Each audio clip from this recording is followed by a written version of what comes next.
Buenas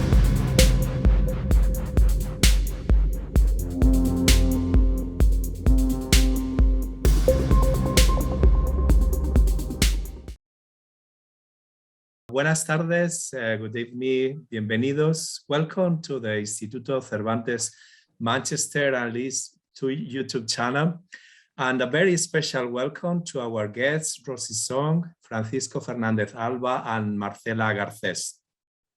We are very delighted to present our new series, Libris, Publications in Hispanic Studies, a new series coordinated by Professor Rosi from the Durham University, and which aims to promote recent publications about contemporary Hispanic cultural studies in British and American academia. Libris will show how present and how important is the Hispanic studies at the moment, and how rooted it is in the academia in the Anglo-Saxon world. This series will take place all around the year, and we will present books of prominent scholars with very different topics that dealing with cinema, food, music, literature, arts, also fashion today. And this first book is Fashion in Spain, from Mantillas to Rosalía, and it has been edited by Francisco Fernández Alba and Marcela Garcés and published by Bloomsbury in 2021. It is about fashion and its impact on Spanish cultural history in the 20th and 21st century, and it illustrates that fashion had historical meaning and offers unique insights into the many facets of Spanish cultural life. Our guests will be introduced by Rosi, who is professor and deputy head of the School of Modern Languages and Culture at Durham University. Her research field focuses on literature, intellectual history, and culture and contemporary Spain. She is author of Lost in Transition, Constructing Memory in Contemporary Spain, co-author of the book A Taste of Barcelona, The History of Catalan Cooking, and editing, and also co-editor of Traces of Contamination, Unearthing the Francoist Legacy in Contemporary Spanish Discourse, and of Towards a Cultural Archive of La Movida. Her articles have been published and appear in Journal of Spanish Cultural Studies, MLN, also in the Revista de Estudios Hispánicos, Romance Notes, Revista Iberoamericana, Hispania, among others. Let me inform you that we will have some time at the end of this presentation for questions and answers. And without further ado, I give the floor to Professor Rosi. Thank you very much for being there. Muchas gracias por estar ahí y espero que disfruten de la presentación. Thank you very much. Thank you. Buenas tardes. Good evening, everyone, or good afternoon, wherever you join us from. Thank you so much, Pedro Jesus, for the kind introduction.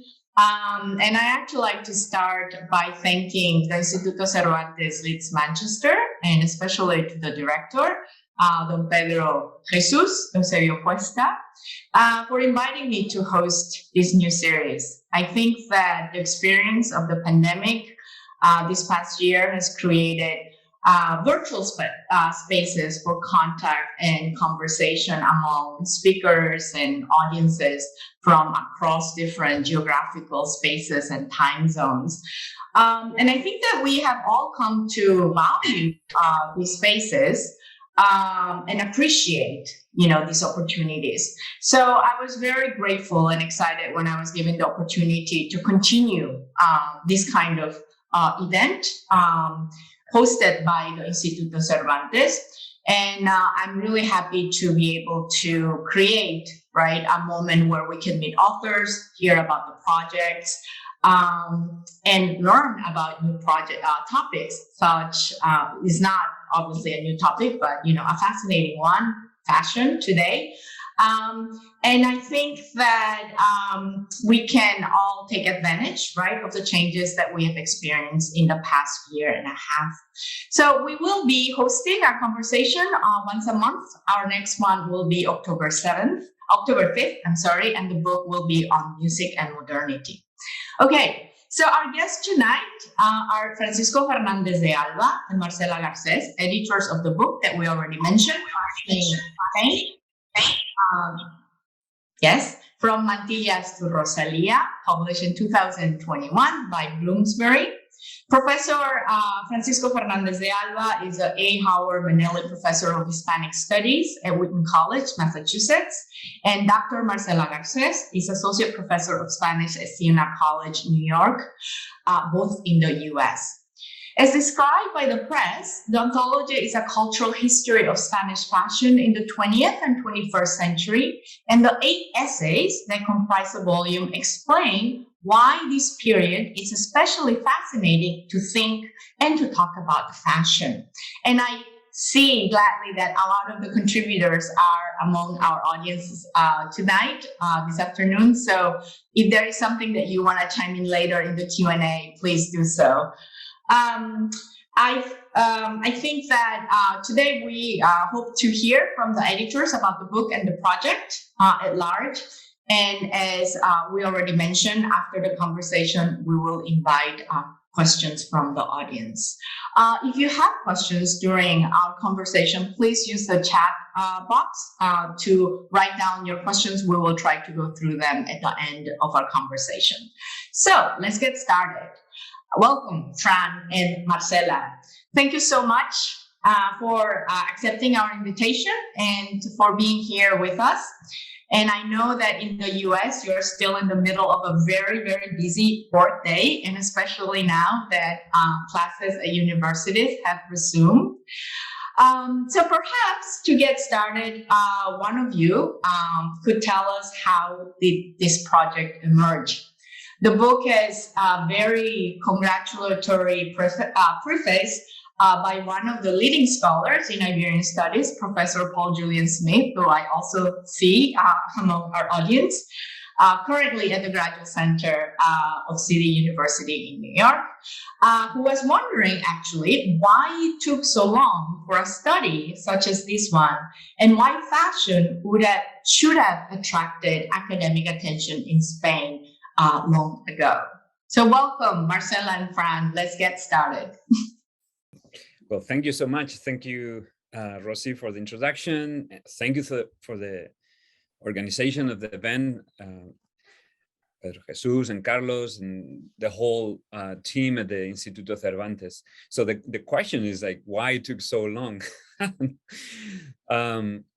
That's a very good question. I think in part is perhaps because fashion has not had the kind of academic kind of aura that one would expect other topics to have. So perhaps I can start there. I don't know, Marcela, what do you think?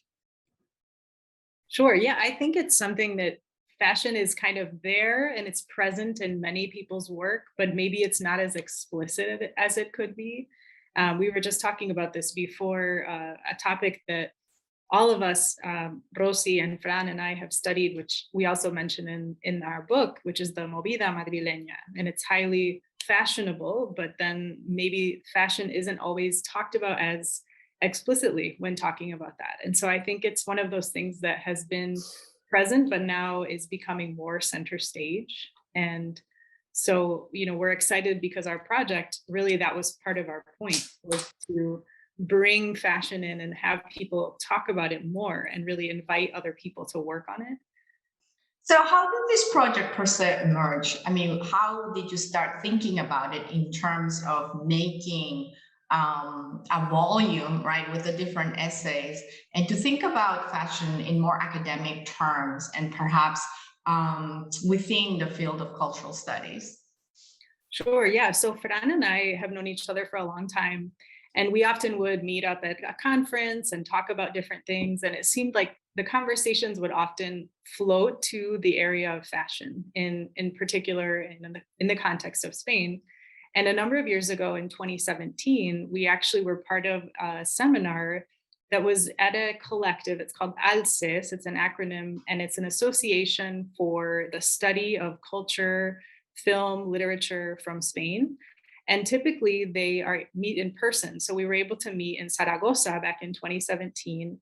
And a number of the people who were in that seminar are actually became the contributors in this volume. And so the seminar began actually with a vantage point from television and film. And so we were talking a lot about fashion in those arenas, and also about things even like material objects in cinema and in television. So all of us brought different projects to that seminar.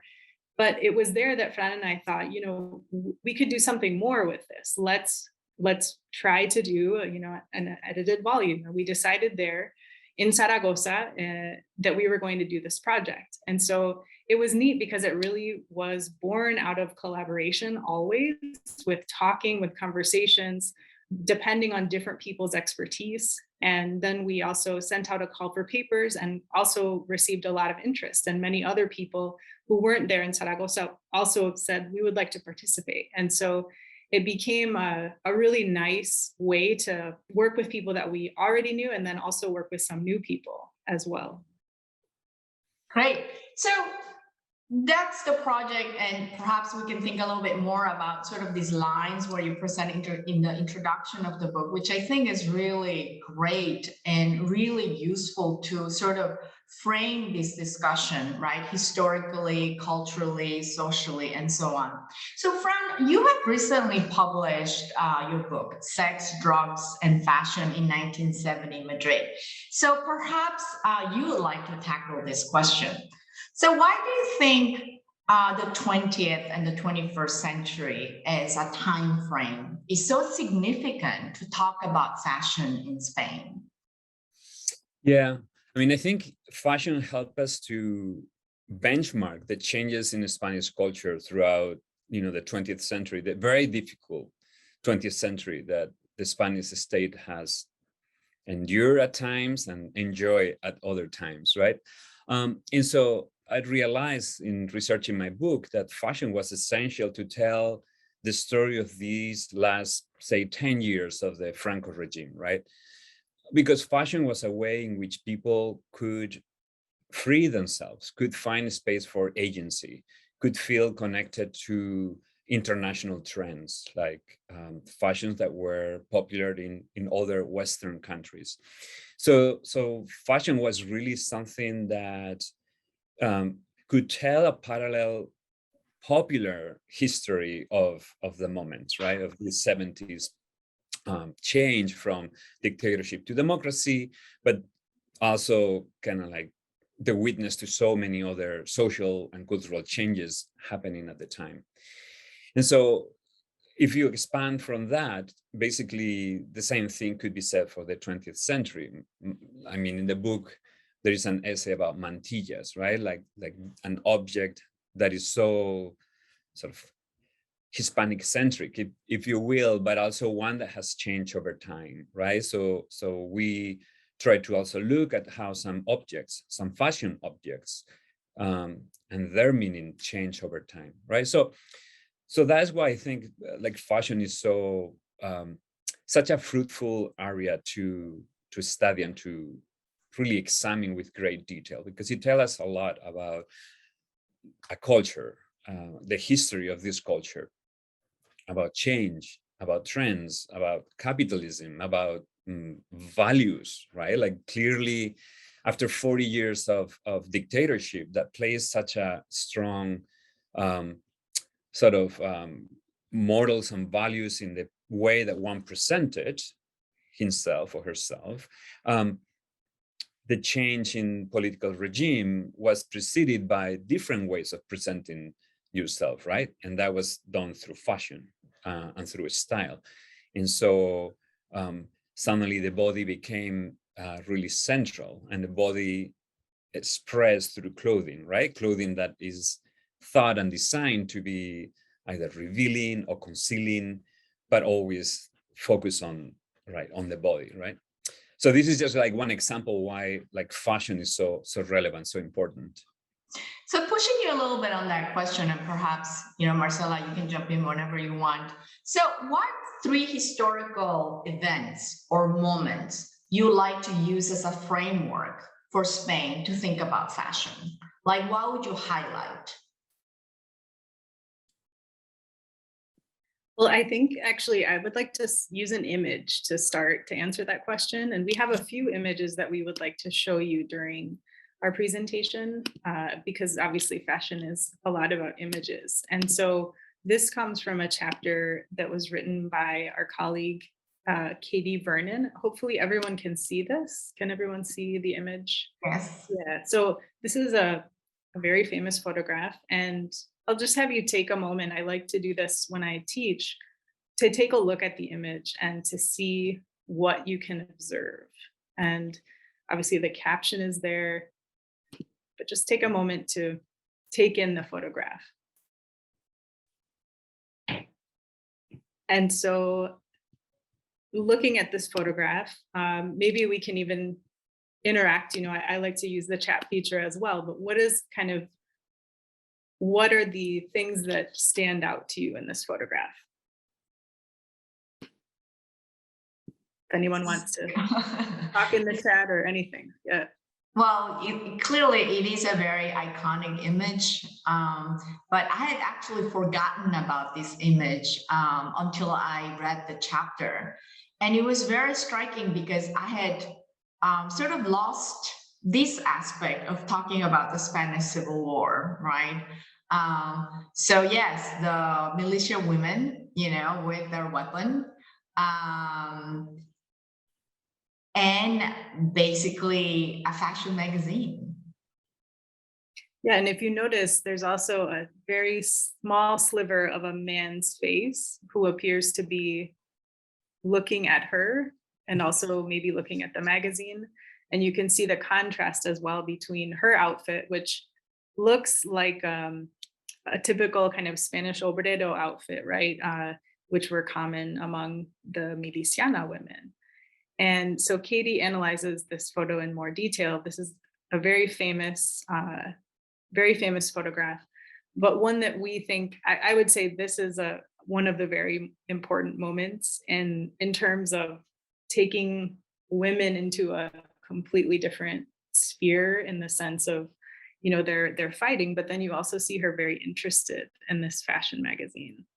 And Katie's chapter is fascinating because she also not only looks at things like photographs, but also documentary footage and different films that are representative, magazine covers as well, that were shaping the view of people, right? And views were being shaped, and this was done through different fashion items. Yeah, and loyalists here, just to answer one of the comments, it means that these are the people, the militia people supporting the Republic, right? So fighting against Franco's troops. And yeah, and so this is one of the moments that we is obviously very important for Spanish history. And the other moments that Rosi is referring to is sort of like the launching of haute couture with Balenciaga and other designers, but Balenciaga being obviously the big daddy of them all. And then the last third moment would be the moment in which Spanish companies and Spanish design, but more importantly, companies become globalized, right? And so the examples that immediately come to mind are obviously Zara, Mango, Pronovias, companies that become in the 90s, become like truly transnational and become like an important element in sort of the fast fashion industry, obviously, and sort of global fashion. Yeah, I think that those connections right now, especially with this sort of global way of understanding fashion, is really interesting to sort of explore through your introduction, especially. I was thinking that fashion also when we talk about fashion, actually, we talk about sort of that every day. Yeah, that's our connection with ready to wear, right? Easily accessible clothing. But we also think about aesthetics, but also think about not only the politics of sort of the production or what we wear or how we express, but also clothing as identity forming actions, right? Your book, actually, the essays in your book also touch about these items of clothing as identity forming or identity connected, right? That reflect certain moments in Spanish history that deals with either politics or values that were condoned at some point from the government. And also a very fascinating discussion about the value and the recognition of regional dresses. So can you tell us a little bit about this connection between sort of the issue of identity, right, in Spain and fashion? Yeah, I mean, I would like to add to identity, I would like to add the issue of status, right? Because, clothing, a specific type of clothing have marked one's status for a long time, right? And it was an incredibly quick way to position one in the scale, in the social scale, if you will, right? But it's only, say, in the 60s where that becomes sort of under attack or becomes undermined by the appearance of new types of fashion, right? And new types of approaching to fashion as self-expression, self-identity, as the massive youth market starts sort of having more purchasing power and more fashions are designed for young people, right? So this blitzkrieg that is going to happen in the 60s and 70s, especially in London, right, is going to be one that is going to immediately change the fashion industry as all the haute couture companies try to catch up and capitalize into that new way of sort of approaching fashion by young people mostly, and this becomes the ways of expressing one's identity, one unconformity with the system or disdain for the system. And therefore, these social structures and social scales that were so sort of marked by fashion, start losing maybe not their full power, but definitely their expressions through fashions and styles, right? And so that's why we kind of like focus on, say, like punk aesthetics, right? Or in other cases, like we discussed before, the mantilla as a moments in Spanish history in which this garment has served for political purposes to express one's positioning towards a specific political party or ideal. I don't know, you want to talk about maybe the movida, Marcela, or other ways in which identities were built through fashion? Well, I also think, just thinking back on our introduction as well, one of the essays that we used, it's from Margarita Riviere, and she wrote in 1977, and she talked about fashion as communication, right? That, we can think about the idea of something visual, but also what are we telling people, right? Or what are people seeing about us? And you can see this through, status, right, is one thing that Fran mentioned, but also, what does style mean too, right? Or class, or even, a social group. There's so many different things that you can do by reading people and what they are doing. And in this sense too, I think that an image is powerful. And actually our contributor is with us today. Her name is Olga Sendra Ferrer. And I'd like to show one of the images that we all really enjoyed from her chapter. And this is by a female photographer. And you can see several different people, but this one particularly interested us because, again, there is someone else, a woman in the background, who's gazing at this fashion model, right? And you can imagine what kind of status do these women have in their respective societies, homes, right? and also just the moment of the day. Obviously, the model has dressed up and she is ready and she is being photographed, whereas the woman in the background, maybe she's gone to the store, but she happens to be caught up in this shoot. And I don't know if, I don't want to put Olga on the spot, but if she would like to, she is welcome to talk about this photograph or her chapter, which is about photographers mainly in Barcelona. And I don't know if she would like to speak a little bit more about this, but if not, that's okay. But I wanted to show at least one of the images from her chapter because they're beautiful images and really striking, and they kind of make you think about all these things that we're talking about today. In this chapter, I mean, it's a brilliant chapter in which Olga tells us about how this supposedly commercial fashion photography becomes a venue really for showing dissent with Franco's regime, right? So all these photographers who are making a living with all these commercial photo shoots start introducing elements that can be interpreted by someone really paying attention as, yeah, complaints or denunciations of the regime, right? I think that this photograph encompasses one of these moments in which your discussion of fashion really reflects, which is these incongruent moments in which, you know, many mixed ideas come together, right? And I was thinking a little bit about this poised, you know, model, right? And suddenly this other woman gets caught, right, in the shot, and suddenly we can read so many, you know, things from this. But also think about precisely that fashion has showcasing something. And I think that there's an underlying sort of discussion in the book about these regional dresses, right?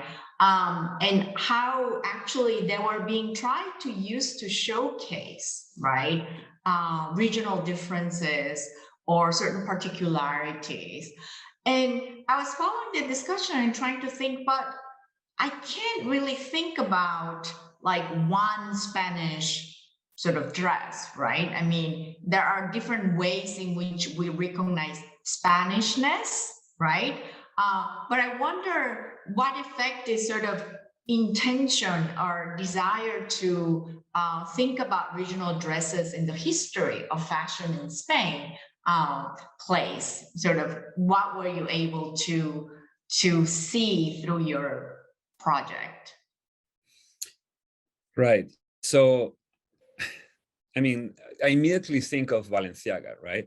And so Jorge Perez is here, so he should talk a lot more than I can do about Balenciaga. But he was one, for instance, what Master Couturier, who incorporated precisely those elements of sort of either Spanish fashion or for the lack of a better word, church fashion, or the church garments into his designs, into his models, right? So you're right that in one way it's very hard because we have had 40 years also of military dictatorship that try really hard to sort of control and to decide what was the accepted ways of being regional or expressing regionality, right? Mm-hmm. And so, for instance, Southern Spanishness and the customs that come with that, the famous sort of flamenco dancer, are the ones that became more popular because in part it functioned with a regime agenda of promoting tourism and a type of stereotypical Spanishness. This doesn't mean that other regions were not also used, but not to the extent that the South was, right? And so the question for many designers, when after the dictatorship, when finally democracy comes back to Spain and is established, the question becomes, how do we design Spanish clothes for a Spanish audience, right, that do not necessarily bring us to the stereotypical ways of thinking about what is Spanish, but that's clothes that needs to have an emotional connection to that, right? So the question is how to do it without sort of bringing back stereotypical ways to think about Spanish regional customs, for instance, and yet to incorporate them in a way that is compelling for a modern sort of Spanish market, right?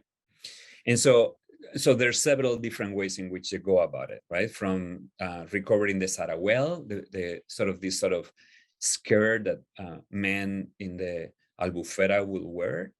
And so they're designing these garments for men, these skirts for men, but they have been traditionally worn for many centuries. Now is like high couture, or, of course, to, you know, other ways of like using, for instance, the national flag as a way to be incorporated and be appropriated into this new Spain that wants to express itself through fashion, right?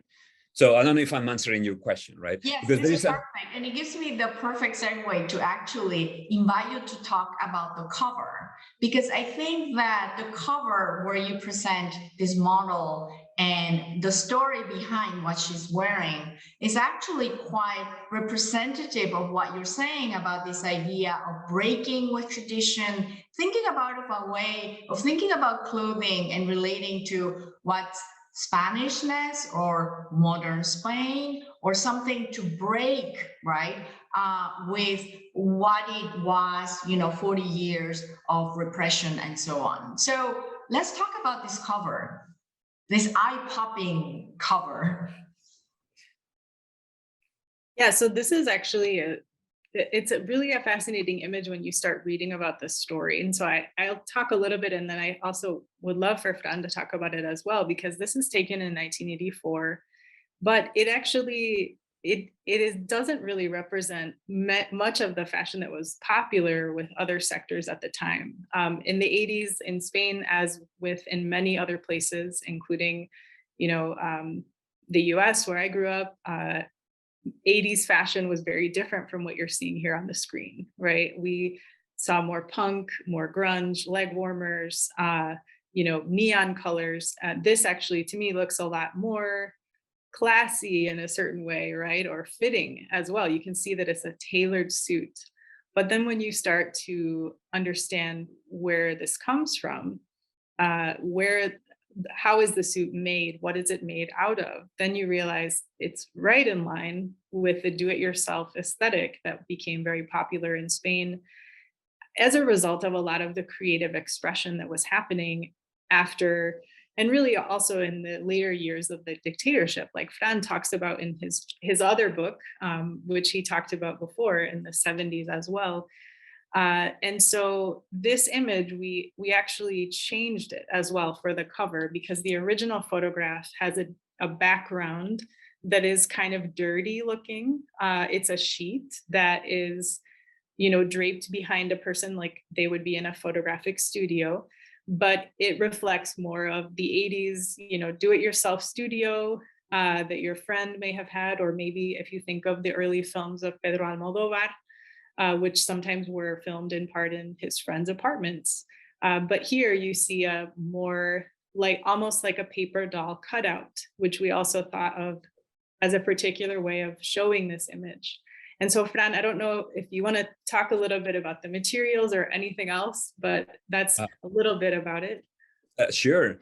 So legend has it that the materials are towels, let's say, taken from bars. And I don't know if you remember, restrooms used to have these rolls of towels that you could just pull, right? And so if you think about it, those are part of the materials that were used for these, for the whole collection that was designed for this event that was called Baja Costura, Low Couture. And it was debuted in the Rocola, which was a concert venue, a very, very iconic and important concert venue for Madrid in the 80s, right?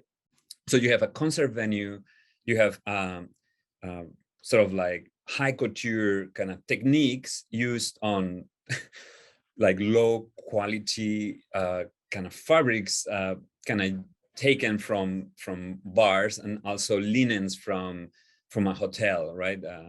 From the Palace, I think, in Madrid. So there were tablecloths that were surplus from that hotel. Now, it really becomes a tour de force here because the limitations imposed by the fabrics, right? These are like 40 40 centimeters wide. And so the patterning and the sewing has to be like really good, and also the sort of the whole designing process to create what we are seeing, right?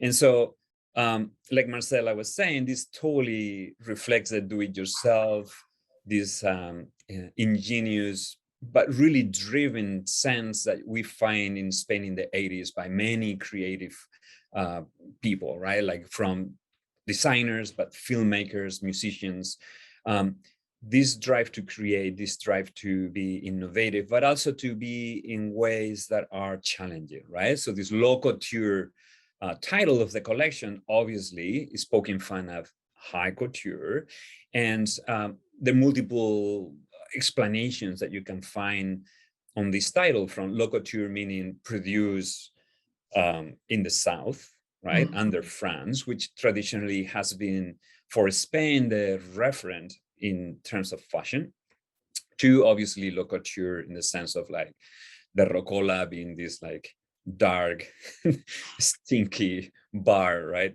or concert venue. So for us, it becomes like really like iconographic sort of model that really brings so many different threads, if you will, of the moment. Yes, and I think perhaps thinking about those different threads and how actually fashion leads or lends itself to different forms of communication, right? Maybe we can talk a little bit about actually that connection between fashion and other forms of artistic expression and communication. I know that in the book, there are chapters that talk about cinema. There are chapters, there's an essay on comics, on the language of the comics, and also music, right? So why do you think, and photography, obviously, that we mentioned before. So why do you think this relationship between fashion and photography, music, it's so interesting in Spain? And also why comics, right? Especially linked with fashion. And clearly, I mean, these all have to lead to the Rosalía chapter, right? So we are going to talk about Rosalía, but let's talk a bit about sort of that interesting relationship between fashion and the other arts. Yeah, I mean, I think what is really neat during this process is that we were able to visit El Museo del Traje in Madrid. And Ferran and I met with one of our contributors who has a chapter. His name is Juan Gutierrez. And he showed us basically the vaults of the museum. And in fact, we were also inspired by that visit because he was telling us how many things in the museum have yet to have been written about, and that there are so many beautiful garments, but also material objects that are waiting for people to come and look at them and, you know, to create things with them and, you know, create scholarship, but also just talk about these beautiful things. And I mean, you know, if we think about someone like Rosalía, right, who we also have our contributor, Mary Kate Donovan, and if she would like to speak, she's welcome to, but no pressure, who wrote that chapter. And it's about Rosalía's communication style. And even last week, she actually came out with a brand new music video. And it's fascinating because actually, if you read Mary Kate's chapter and then you watch the video, she's doing even more of what Mary Kate is explaining what she does. And so, for example, Mary Kate discusses her use of long fingernails, acrylic or, you know, false fingernails.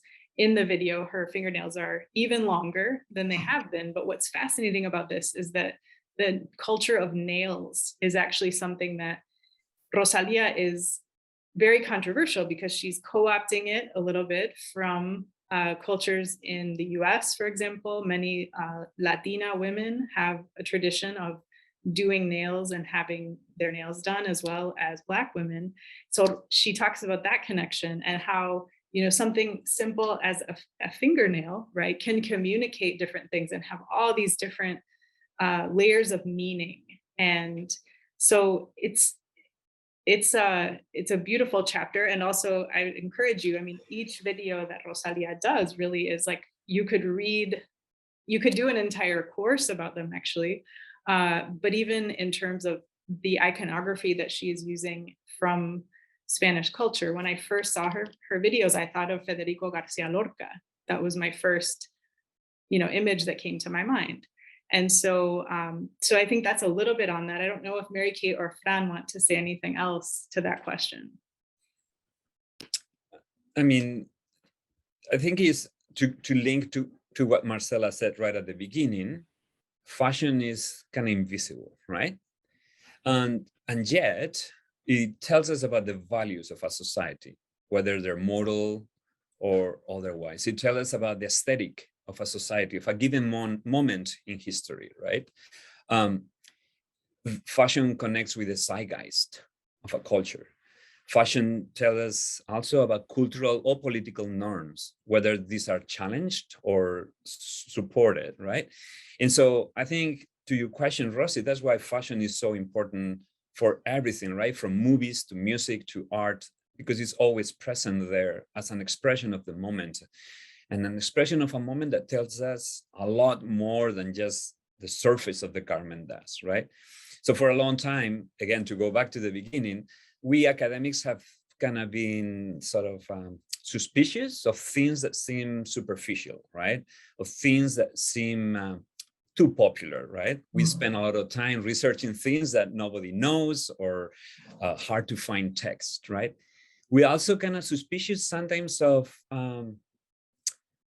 things like emotions, right? And what is fashion if not something that mobilizes all kinds of emotions, right? Fashion, in fact, also is something that is intuitive, right? Like garments, or like when we put our clothes together, things work or don't work, and we don't quite know why, right? But sometimes some clothes work on someone, but not on someone else, right? And so all that element is very hard for academics, for us to kind of put our finger on and to describe and explain precisely, right? And yet, it is so important that we do it, because it tells us, again, a lot about an history, a culture, and a specific moment, right? And that's why sort of, we have all these chapters like Jorge's chapter about Balenciaga and film, right? Or photography, fashion photography and political dissent, and so on, right? Or comics, right? Comics as the quickest thing to express what was happening in the culture in the moment, right? So all these comics in the 80s are basically telling us in real time what sort of like young people especially are thinking about what's happening in the culture in the moment. Right. And I think that quickness, sort of that things on the surface, perhaps things that are popular and make us react, right? As you say, Frank, it makes us very suspicious. But also thinking about the importance of these moments, and perhaps important to be able to preserve for perhaps a more critical examination, has to do with the fact that they need to be preserved, curated, and so on. So I think that is quite meaningful that your volume actually ends with curation and preservation of these objects that are not very durable. So the chapters on the Museo del Traje and the virtual museum of Catalan design that Nick Walters writes about makes us really think about sort of the ephemeral nature of fashion, but also how it changes, yet is part of our everyday, our experience, and so on. So can you tell us a little bit, and before we open our question and answer section for today's conversation, can you tell us something about the Museo del Traje that surprised you, something that you want the audience today to find out or encouraged to go visit? Well, I think if you get the chance to visit Madrid, again soon, definitely take a trip. So the Museo del Traje is kind of, you have to take the subway there. It's not right in the middle of the city, but it's really worth going because even their permanent exhibit is fascinating. It does have kind of a history of the 20th century in Spain. But if you want to research our researcher, you can certainly contact them. And they have, pieces of incredible pieces of, like, we got to see Balenciaga dresses, right next to us. And it was really, it was a very striking experience to see those things and how they're crafted. And I think thinking about the invisibility of fashion, but also all that goes into making a garment that, people maybe don't always know, or, much of what we might wear today is more what we would call fast fashion, right? That we've changed in terms of how we consume fashion. And so I think even having an appreciation for the art that it is, right? For the people who repair garments, for example, at the museum, that's a big thing that they must do. And how do they preserve them? And how different fabrics need to be preserved in different ways, right? Some things need to go in a certain material than others. And so, it's a really a fascinating place. And I think even when you look at Nick's chapter, which is about a virtual museum, you get to see some of those things online that don't always come out when you simply go to a museum or, see an exhibit in any museum about fashion. So that's also what is really neat about his chapter. Yeah, and I think Juan Gutierrez's chapter conveys the urgency, right, to preserve this piece of history of Spanish design, right? All the pret-a-porter clothing that was produced that often has no labels, or people have forgotten to, or they've removed the labels, right? So they might have a very valuable piece, but they don't remember, right? Because for whatever reason, we accumulate clothes and then we don't remember that we have this jacket or this dress or whatever, right? So there is an urgency to sort of catalog and preserve all this pret-a-porter. And I'll leave you with one thing that I learned in the Museo del Traje in Madrid that I didn't know, and I find amazing, right? Because this is the part that we don't see. And the part that we don't see is many of these garments are one-off, right? And so they need to create body forms to display the garments that are basically the body of the person that the garment was designed for. But that person is no longer around or the body is not what it used to be, to reproduce this, right? So you have all these amazing like technicians in the museum that basically create these body forms so the garment can be displayed in the best possible way, right? And that's basically by reproducing the body of the person that once wore this garment. And I find that so amazing and so compelling and so evocative that these are things designed for people, right? And that people wore those things. And yeah, so I'll leave you with that little piece that I learned in the museum that I find fascinating. That is really fascinating, but also I have to confess a bit creepy as well, don't you think? We're thinking about bodies that have disappeared, right?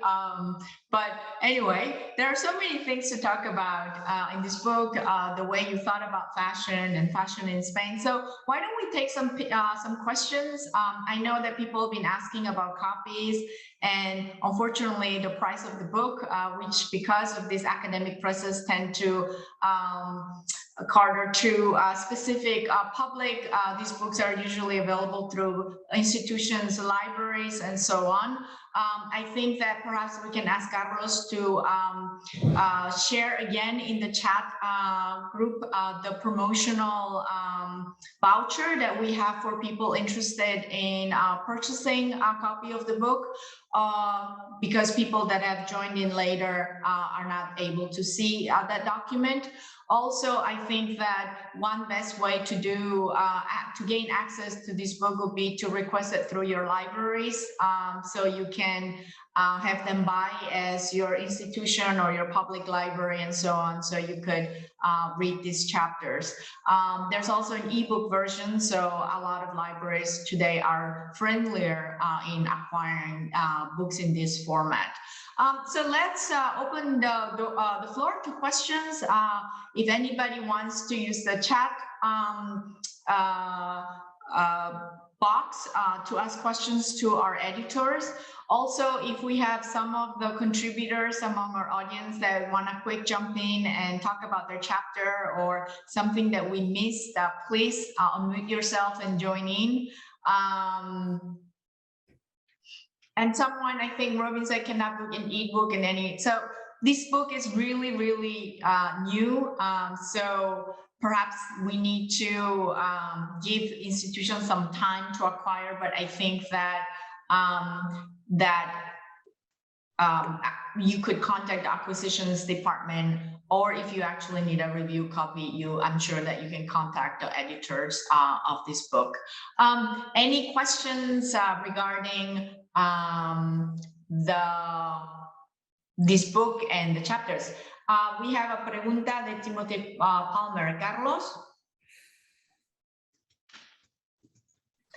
So you mentioned Almodóvar briefly. So does someone in the book delve into Almodóvar's aesthetics and the political era he emerged from, early years of democracy in Spain? And also, please talk about the Mantilla. So in one of our chapters, it's Alberto Villamandos. He writes actually about comics and how they're comics from the 1980s, which come out of the period that we call the La Movida. And so he talks a little bit about Almodóvar, not extensively. I mean, there's a lot of work done about Almodóvar. There's a wonderful collection that came out a number of years ago that's called All About Almodóvar that I would recommend if you're interested in learning more about his aesthetic and that sort of thing. But what's interesting about Alberto's chapter is that he talks about comics, which were often made by people who frequented El Rastro, which is, if you've ever been to Madrid, it's a really interesting outdoor market. It has some indoor spaces. A lot of clothing is sold there. Sometimes it's used clothing, sometimes it's new, but it's a gathering space. So a lot of the people who were creating comics were also hanging out in that area and getting their inspiration from a lot of the fashions that were being created, including Almodóvar, right? Many of the things initially, at least, were more DIY, and then obviously he's more recently, designers are featured in his film and in his films. So I think, there's, again, many different collections. There are numerous academic books about Almodóvar, and also we have Paul Julian Smith here, who has written extensively about Almodóvar and also, wrote the prologue for our book. So I direct you to his work, and as well as the work of a lot of other scholars in our field. And then the Mantilla was the other part of the question, right? You want to say something about the Mantilla, or? Yeah. Sure. So the Mantilla is, we have a chapter about that from Inés, our collaborator, and basically it's a fascinating discussion because she talks about how the Mantilla has evolved, and you can see in more recent years, it becoming more of a political symbol, but it's gone from, something to cover women to being something that can empower women. And so that's a fascinating thing. It's also very present in many of the Semana Santa, so the Holy Week celebrations. And those are actually a fascinating thing that could be researched more, because many regional costumes, for example, Rosi was mentioning those earlier, they incorporate in the different depictions of the Virgin Mary, there's a mantilla that she's wearing. Most recently, I was reading about some women who will donate their wedding veils for a Virgen to wear. And so, the veil or the mantilla kind of being similar in different respects, although sometimes made from different materials. And so it's one of those polyvalent types of accessories. And she talks about, we like how she talks about the idea of the accessory as well, because, fashion is not just clothing that you put on, but also your complementos in Spanish, right? Which is a neat word because it's something that it might complement what you're wearing, right? And she talks about this idea of how, putting on this garment can mean so many different things across time, and depending on the woman's social class as well, or where she is wearing the mantilla. So I don't know, Fran, if you want to say more about that or if there's Yeah, other questions. Yeah. no, exactly that. And just like her chapter is an evolution of an examination of the mantilla from kind of like a Muslim, basically inspired type of garment to becoming something that is seen as a women's tool for seduction to then a form of political expression at some point where wearing a mantilla was an expression of being against like a political regime or whatever. So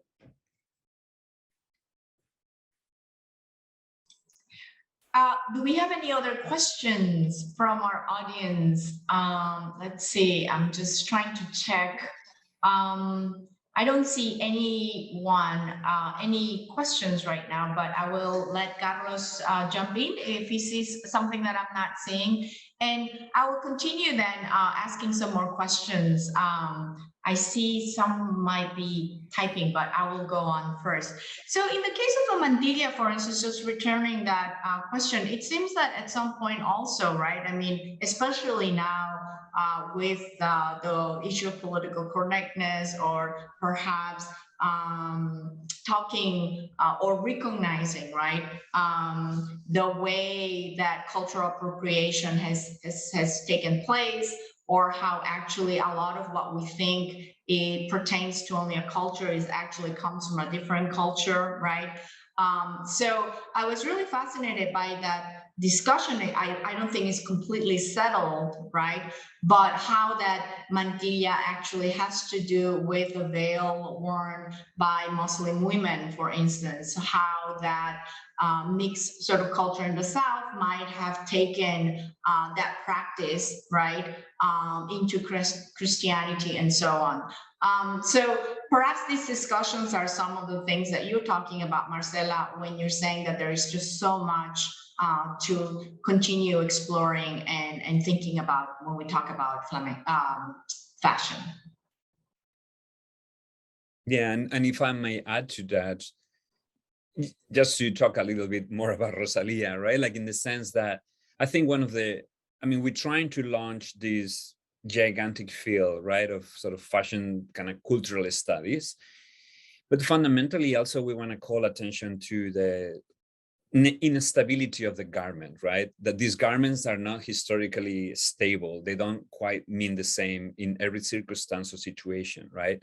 That women under Franco could wear mini skirts, but it depends where and who was wearing, right? So there are like all these other elements that need to be studied. And the same thing, like if we approach Rosalía, right? So this poligonera fashion that she launches, right? Doesn't mean the same, when she's wearing it in these highly produced, amazing videos than when I see them in the train in Madrid, right? So like, do these girls are embracing their own fashion or Rosalía's fashion? And so what does it mean, right? Or is for Rosalía just a way to become like an aesthetic icon in her way to a kind of global kind of star status that then is going to require that she adopts other styles that are more palatable, understanding in other markets, right? Like the US market, for instance. So could you explain what poligonera fashion is? Oh, right. So our audience will appreciate that explanation.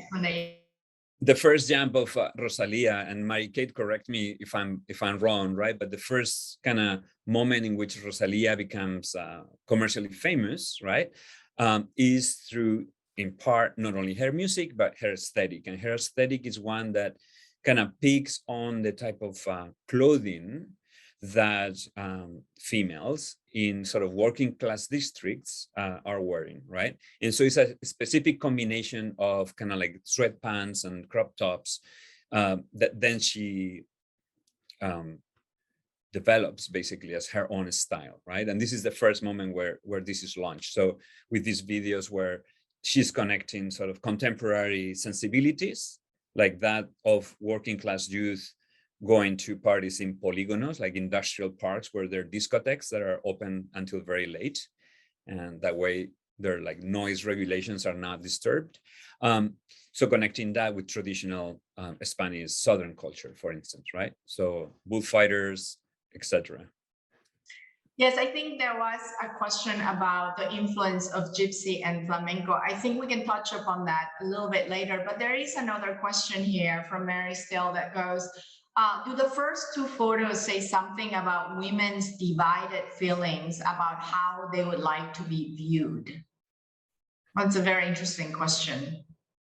Yeah, I think definitely, and also we think about who is taking the photograph, right? The photograph that we showed of the fashion model, it's Joana Viernes, right? So it's a female photographer taking a picture of these two women, and she's obviously taking it intentionally, right? So that's also fascinating because Olga in her chapter talks about this idea of the gaze that we talk about in academia sometimes, but also, who is looking, who is doing the looking, and why, right? And then you can also take Mary's question, and then what about the person who is being looked at, right? How are they feeling, interpreting, being divided, right? And I think the Kappa photograph certainly also shows that, right? And it's Kappa took photographs that made you say, wow, what is going on here, right? So I think that those are definitely the case. And what's fascinating is actually one of the things that happens throughout the book is that we do talk a lot about women in terms of how they're fashioned in Spain. And in fact, this semester I'm teaching a course based on our book, and it's specifically fashioning women in Spain, because I saw that thread going through and just thinking about how much that has ebbed and flowed and changed and constantly is something that's evolving, right? That you have these different sectors and how they express themselves, right? In even the different regions, right? People dress sometimes differently for different things. So I think, it's a way to think about these gazes, like Mary has brought up, is something that is also a way that we can discover more, I think, about all these fashionable objects and different things. So thanks for that observation. Yeah, and we try to present the idea that fashion is not always only conformity, right? That is also agency, and that there is always this very fine line between sort of conforming to an aesthetic, but also, a self-expression element, right? And so it's always kind of very hard to sort of, or difficult to parse what is what, right? But we need to keep in mind that it's always that balance, right? And speaking of gazes, I think there's another photograph in Olga's chapter about the model being photographed, but she has against a mirror. So she is looking at the photograph and the cameraman actually taking the photograph. So this, sort of reproduction or, multiplication of gazes that are at play. Women as an object of gaze, but also she's seeing and having this agency as well. That was really interesting to see. Do we have any more questions? I think. And I think that one of the things, while we wait for some more questions, we could go back sort of to that. I will take one more question before we close today's conversation. I think that one of the we talked at some point about stereotypes about Spanishness, and we talked about not wanting to always go back to that sort of stereotype. But I think that element of aesthetics that we all sort of recognize as Spanish has to do with the flamenco style and sort of that gypsy style that we have come to sort of identify part of a Spanish culture, perhaps in talking about tourism or talking about a specific form of art, but definitely that dictates a way of thinking about fashion and style in Spain. So I think that sort of looms large in the volume. I don't think there's a specific essay that goes directly into it. I mean, there are very good books about gypsies in Spain. We can mention about Ruth Perot's book, for example, White Gypsies. That's amazing. But in your discussion of fashion, what's sort of your understanding, your stand about thinking about flamenco style, gypsy aesthetics, and talking about fashion in Spain? I mean, we don't address directly sort of gypsy culture. The chapter of Rosalía obviously has to pick on that because Rosalía is an amazing flamenco singer, right? Like, so before she becomes famous, she's been sort of talked like the next amazing, like, orthodox flamenco singer. Orthodox meaning no reggaeton, no like voice tuner or anything like that, right? And so there is some discussion of that, but kind of like the way we approach it in general in the volume is rather the larger question that you present, Rosi, of how, for Spanish designers, how do we represent sort of this Spanish tradition, this Spanish emotion, if you will, without falling into sort of stereotypical representations of the most basic elements of Spanishness through, say, Roma gypsy culture or flamenco or stuff like that, right? Given that the state is so much more than just southern Spain or just a ethnic group, right? And so, so we kind of like present rather the question, the sort of the critical question that designers in the sort of 80s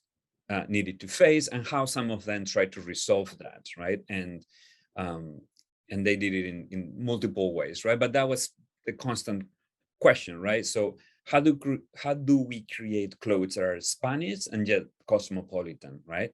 So how do we create clothes that create different emotions than those that were created before our time, right?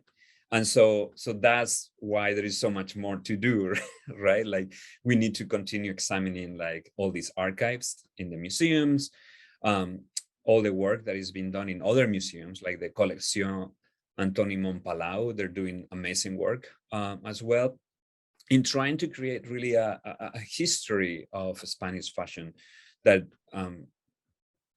that really needs to be written, right? There's like so much that needs to be kind of like discovered and sort of brought to light. Yes, I was just mentioning that I read your book and I felt that there were so many hints or pistas, right, for future work to be done about fashion in Spain.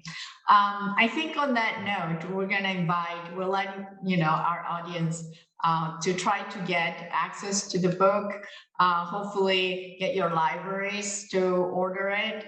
I know that not everyone has access to these platforms, but hopefully if you desperately want access, perhaps we can find a way to share this work with you. So do get in contact with one of us, I guess. Is that something fair to say, Marcela and Fran? And we'll try to share this work that I think it will be of great help to those interested in studying Spain, especially for researchers and also students, and obviously from the general public too, who are interested in everything Spain. Thank you so much, Marcela and Francisco. Thank you, Instituto Cervantes, for hosting us. We like to invite you for our next event, which again will be October 5th.